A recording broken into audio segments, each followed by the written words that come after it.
Mr. Lieberman, when the IRA was originally sold, it was sold to the American people as a legislative vehicle for reducing inflation and for stimulating the economy and creating lots of jobs, lots of new clean energy jobs. But what is the actual result of the legislation been? Well, there are a lot of jobs right now. I think we're going through the sugar high phase of the Inflation Reduction Act. Sure, you can create a lot of jobs if you throw a lot of money at just about anything, especially lots of federal dollars. The question is, do these alternative energy sources have any lasting power?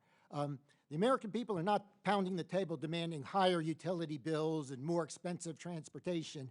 And so these alternatives need to become cost competitive to have any real future. And I just don't see that happening with most of the alternative being subsidized right now.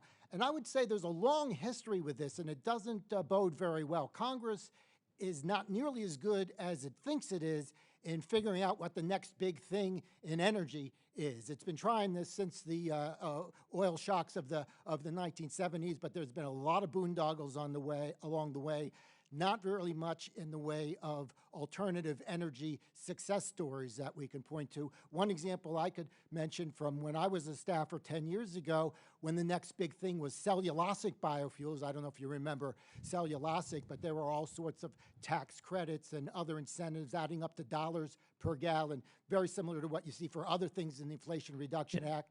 The facilities were built, and it turned into a boondoggle, including a lot of communities that felt cheated because the permanent jobs never materialized. I fear that if we come back in 5 years, we'll be talking about a number of clean energy ghost towns as a result of the Inflation Reduction Act. Yeah, in 1850, the economist Frederick Bastiat wrote, I think, about this scenario back then and recognized that you could make the argument that you're creating a lot of jobs by going down the street and breaking windows, right? Because somebody has to be employed to replace those windows.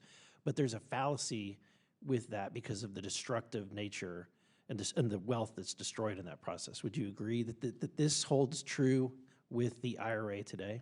Yeah, when you're creating jobs only because of subsidies, that means that money and jobs has to be siphoned away from the rest of the economy. So there's always two sides of the jobs ledger when government subsidies are involved, and we're talking about potentially $1 trillion.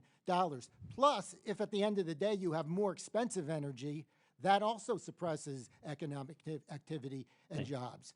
Thank you. Dr. McBride, your organization, the Tax Foundation, it's not partisan, correct? It's a nonpartisan organization. That is correct. Okay, so in 2023, you co-authored a piece published by the Tax Foundation, which included several key findings, which I think are relevant to today's debates. You stated in that piece that the IRA doesn't reduce deficits and may substantially increase deficits.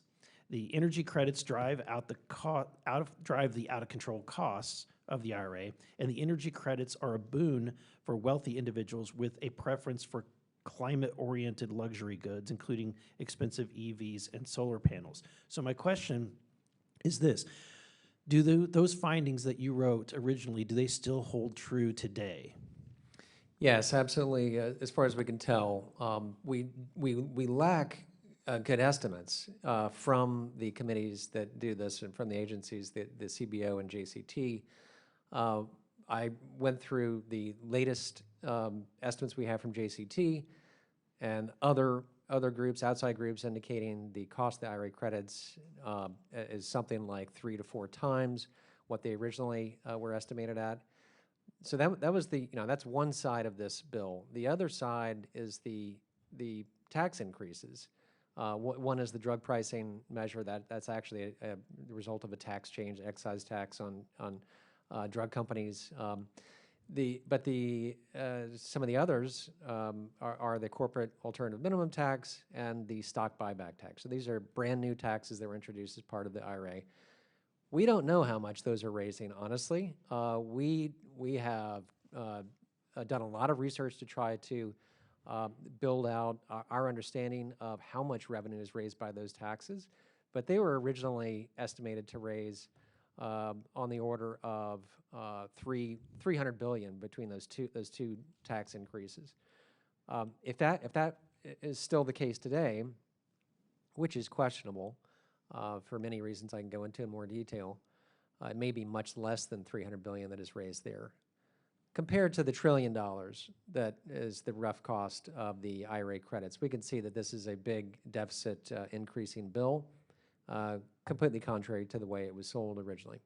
Thank you. My time has expired. I did have questions for Dr. Trish, but hopefully someone will yield me time.